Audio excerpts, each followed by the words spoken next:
My name is Nkatha Kinywa and welcome to my podcast.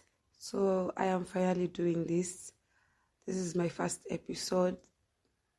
I am granted by the universe and I am so excited to see where this journey takes me and where all this unfolds. I am truly, truly grateful to be able to do this because I have really been putting this thing off for a very, very long time, So I finally decided to put it into actualization and do it. So yeah. So I have been brought up in Mombasa. Most like all my childhood life was spent here, and until this point I'm still around. I went away for uni, but eventually after uni I came back home. So yeah, I had a pretty normal upbringing, pretty normal childhood. Much of it perhaps I will dive into as the episodes progress, but yeah, I had a pretty normal childhood growing up. I can say that. I am the firstborn in a family of 3. I have 2 younger siblings, 2 brothers, so I'm the only daughter of the family. And you can imagine that has its perks. So yeah, like I said, growing up was pretty normal for me. But now, like, I have this particular incident that I remember, I keep on remembering. Like I've mentioned earlier, growing up, being the first child and being the only daughter was really, really an experience for me. And I perhaps believe that fellow first daughters can relate to this as well. So like my mom was like super strict, guys. Oh gosh. She was so strict on me. It was absurd. Like I couldn't get it. My dad has always been the good cop. My dad has always been the cool guy, like how like the good cop, bad cop kind of thing. My dad has literally always been the good cop. You know, like man of few words, like he wouldn't say much, and when he said it, you'd listen to it. Like even growing up, like he wasn't like the punisher. He wasn't like the one who used to like scold us or spank us. No, that was my mom. And she deliver. Shout out to you, mom.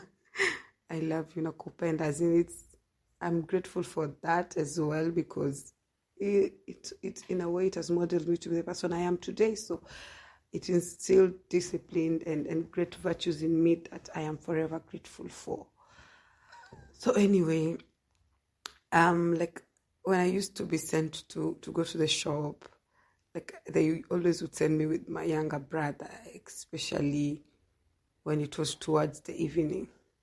I guess it was a form of showing that there's someone to protect you, even if I am older. He's a guy, so yeah, he's going to protect me in a way. I don't know. I didn't mention, yeah, but we lived in an estate. So it was pretty much safe. Like there was fences, it was guarded, but I guess that's how they did it. So there was this particular guy like who kept on saying hi to me and would appear weirdly in like on my way to the shop or my way back, and it never hit me like this guy might be interested in me because I was like, what, 13? I think like I was in my mid-teen years, so I was yet to get to high school. I think I was in my final year in primary school, if I'm not wrong. So yeah.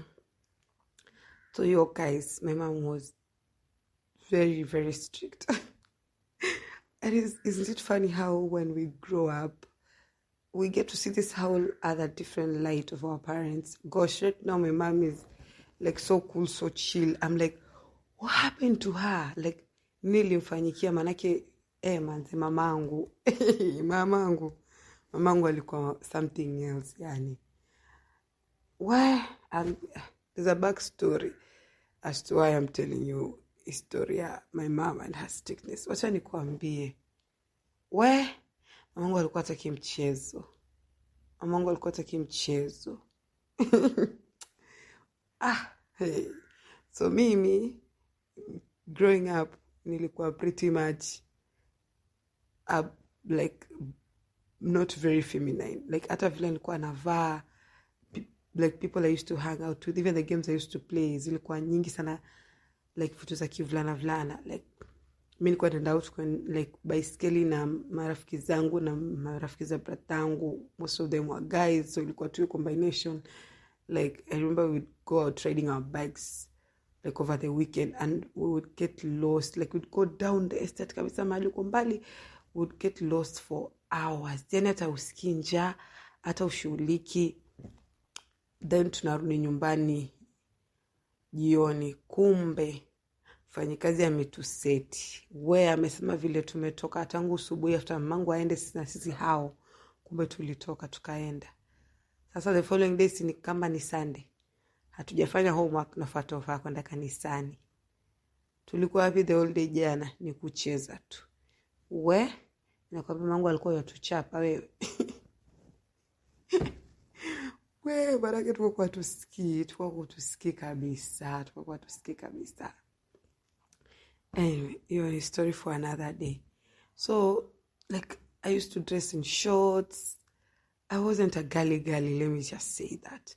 So for me, it was very, very absurd and weird. Like, I didn't even know how this guy noticed me, first of all, because our estate was kind of big. But in a weird way, like, if you've grown up in Mombasa, you know everyone knows everyone. I don't know how. So, like, everyone in the estate knew everyone in a way. So I came to learn that this guy used to live a bit far on the east side from where our house was. Just like not a few blocks, quite a number of blocks from where our house was, where we used to live. So I think one day he finally mustered the courage to come talk to me. And then he was like, yeah, I think you're a cool chick. Like, I want us to hang out. I remember being taken aback. I don't know, like, it was weird for me. Like, I was always cool with guys, but, like, no one ever, like, came and told me, like, they want to hang out with me, like, specifically, like, chill with me and, like, just talk. I was like, okay, that's fine. I will find a way in my busy schedule to come and, like, hang out with you. So he was, like, a year or two older than me. So, yeah, we got into talking. He would, like I said, when I was heading to the shop, he would show up and then we would talk, and he would see me off until I was like a block away from home, and then he would leave and stand. There was a big field from like where we live, so he would stand if you stood at the middle of the field, you would see me get into our house. So he would like go and watch me until ninge kwa nyumba, and then he'd leave. I was lucky enough, I'm grateful to be put for a phone. I had this phone, iko inaitwa Dorado. Hey, yo. That phone. Anyway, shout out to my parents for giving me such a privilege. I didn't know it was. I viewed it as a normality. But now looking back in hindsight, I know it was not. It was a privilege. So, yeah.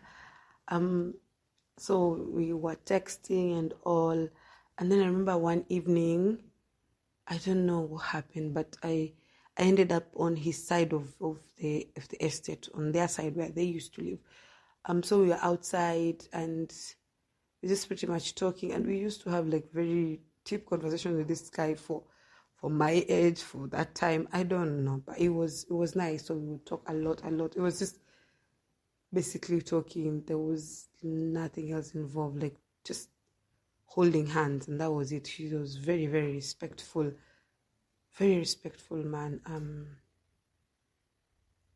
Yeah. Anyway, so I was with him, and then he opens up to me about how he has this medical condition. There's a reason why I'm telling this as well. So he had a problem with his heart. He was born with a hole in his heart, I guess. So he was under constant medication, and he couldn't like do a lot of strenuous stuff. That's why even he went for his high school. He was going to a day school as opposed to a boarding school that would have been perhaps far from home. And so I remember really empathizing with him at that particular moment and being like, I'm sorry. I mean, you've gotten to 16, so I mean, what's not to say you're going to get to 50 to 100? So